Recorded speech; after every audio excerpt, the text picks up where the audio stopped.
Welcome to the Human Perspective. We are doing a series of interviews of people who are participating at the National Council on Independent Living. And now we're going to be interviewing Luke Byram.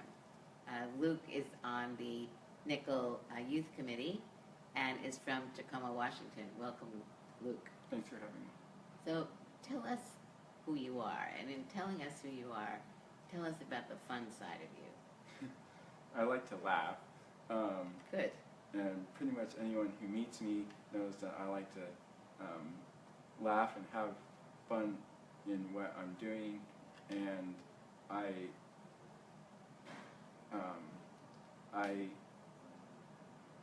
for sure always want to have a passion in whatever I do. So what are you passionate about? I'm passionate about independent living and disability rights, number one. So what does independent living mean to you? Independent living means to me that we each use our own individual voice in expressing our own needs and concerns. We are our best experts on our disability, and not everyone realizes that we know our disability the best. For instance, my disability is cerebral palsy, but cerebral palsy affects different people in different ways. Right. So how come you got involved with the youth committee? I guess when did you start identifying as a disabled person? And when did you get involved with the youth committee, and why? I identified as a person with a disability quite early.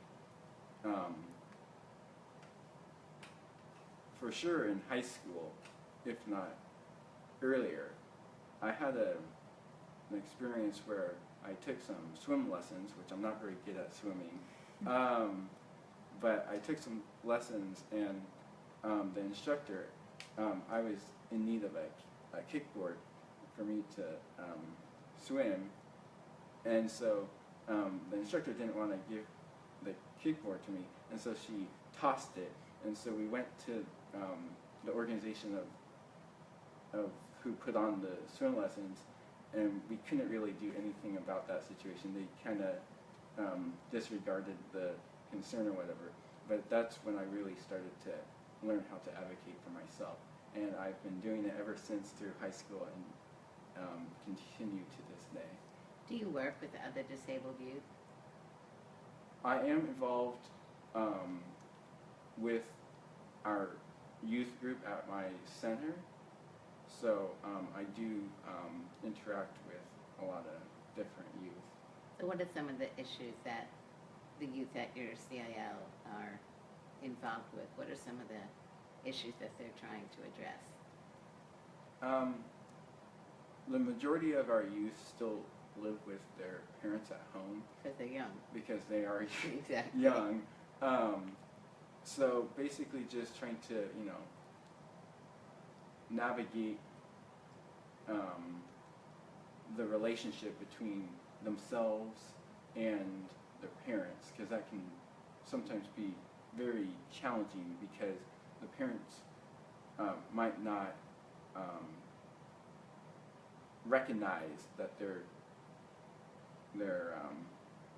daughter or son has a disability, and they might have negative viewpoints about their son or daughter having a disability, and that can have an impact on the youth with disabilities. So tell me a success story, something that you've worked on that you feel really proud of. I've worked on a lot of stuff. Pick one.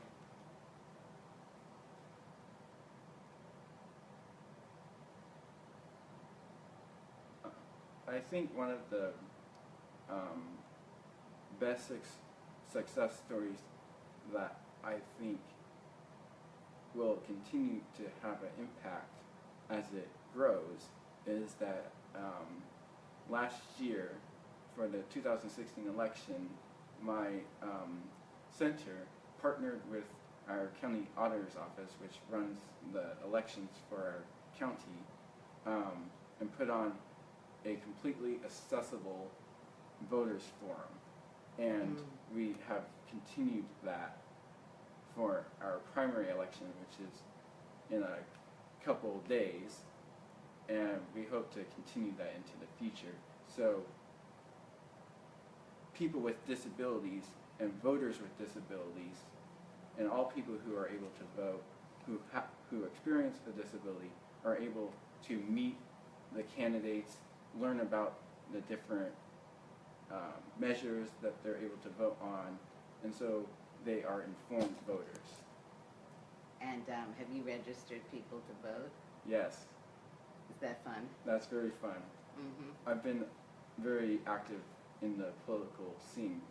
In fact, I volunteered on President Obama's campaign in 2012, and I was not even able to vote. Did you work on the last campaign in November 2016?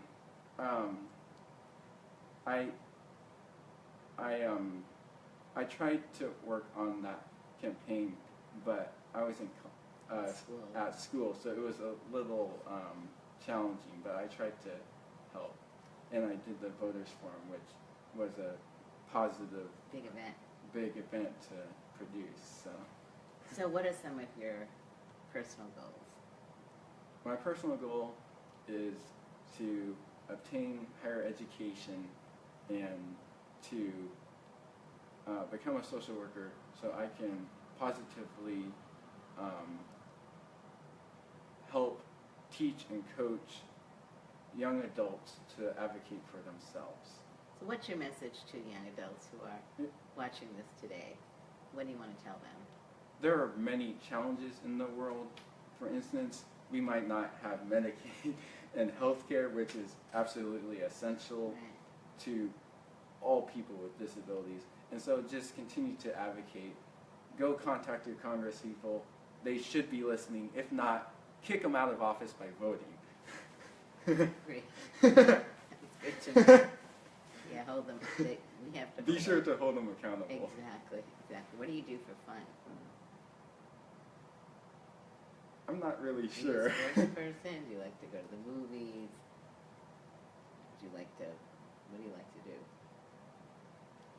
I like to just kind of, I think what I like to do is just advocate, so. Okay, so you're an advocate. That's great. You do Yeah. that a lot. You speak I to just people on the do phone. that You a go lot, to meetings. so, yeah. I understand that. Workaholic of sorts. Well, tell us a little bit more about the youth committee. How often does it meet, and what are some of the issues you work on? The So- Nickel Youth Committee. So it meets,